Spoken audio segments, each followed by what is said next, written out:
Pam Jenoff's Last Twilight in Paris is a poignant historical novel that intertwines mystery, romance, and the resilience of the human spirit.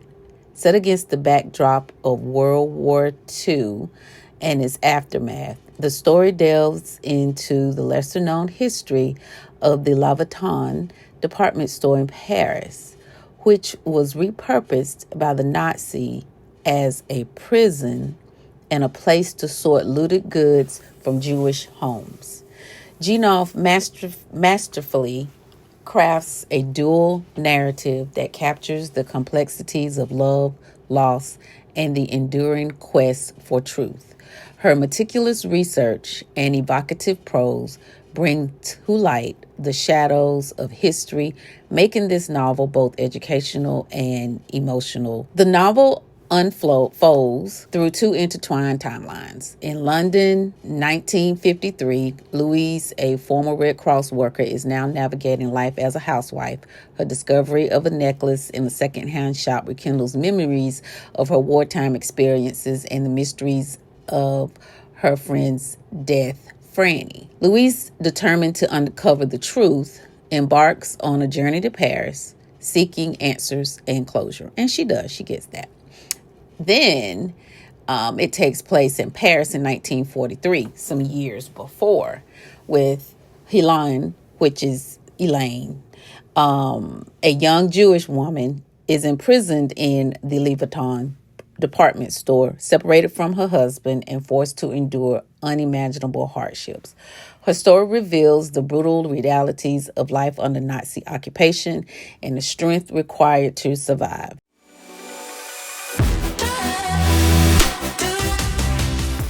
As Louise delves deeper into the past, the lives of these two women converge, unraveling secrets long buried and highlighting the enduring impact of history on the present. So part of my final thoughts. The Last Twilight in Paris is a compelling exploration of a dark chapter in history, brought to life through the eyes of two courageous women. Jenoff's narrative sheds light on the often overlooked atrocities committed within the heart of Paris, emphasizing the importance of remembrance and the resilience of those who lived through such times. This novel is a must-read for fans of historical fiction. Looks like I'm going down this road, particularly those interested in World War II narratives that focus on women's experiences and untold stories. Jenoff's ability to weave fact with fiction creates the tapestry that is both informative and deeply moving. So I have to say, this book opened up my eyes to other avenues of researching something. I did not know that this even took place in Paris. I mean, most people think that a lot of the things that happened during this time period was not in Paris, although they were involved. I mean, the country was involved. So what I did was I did some more research because I was just so enamored with this. And I found this article, and it was on Medium. And I'm going to give this person credit for this article. It is the Louis Vuitton, the Paris department store where Nazis bought stolen Jewish belongings, by M.A. Delaney. And in the article, it just talks about how the department store originally was like a huge multi-story store like Macy's is today. And they shut the store down and they housed all these people in there to sort through the loot that they were bringing from the Jewish homes. I did not know that they were doing this. When they did this, they had to have people working in the department store going through the things. I will say that Elaine did have her husband came back to visit her because he left. He was a cellist, and I just love that the fact that music brought them back together. But he was playing for the troops, and that's how he met Franny, which is the lady that was killed. This article talked about there were A German census in September of 1940 had registered 150,000 Jews actually residing in Paris.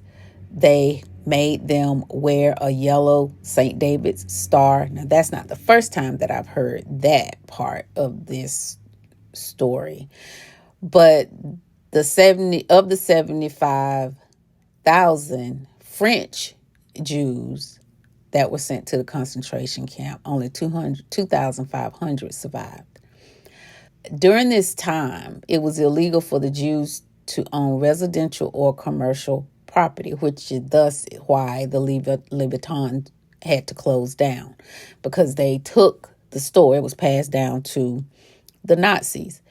So what they did was they had the people going through the clothes for them, not clothes, just house goods in the bottom floor, and the Jewish people were living up in the other floors of the department store. According to this article, a total of 38,000 Jewish homes were ransacked and cleared, so they lost all of their family possessions, most likely things that had been passed down for years to each other.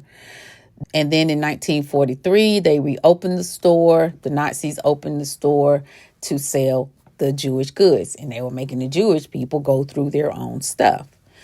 I will link this article to the video so that if you would like to read more, you can. This just happened to be one of the sources that I found this information in.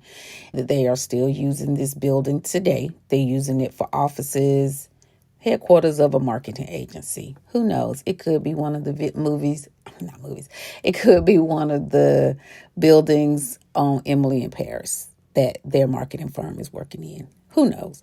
However, I will highly recommend this book. 5 out of 5. This would probably be one I would purchase because it was good. I would highly recommend that you read this if you are, one, into historical fiction, and two, would like to have a different perspective of World War II. Thanks.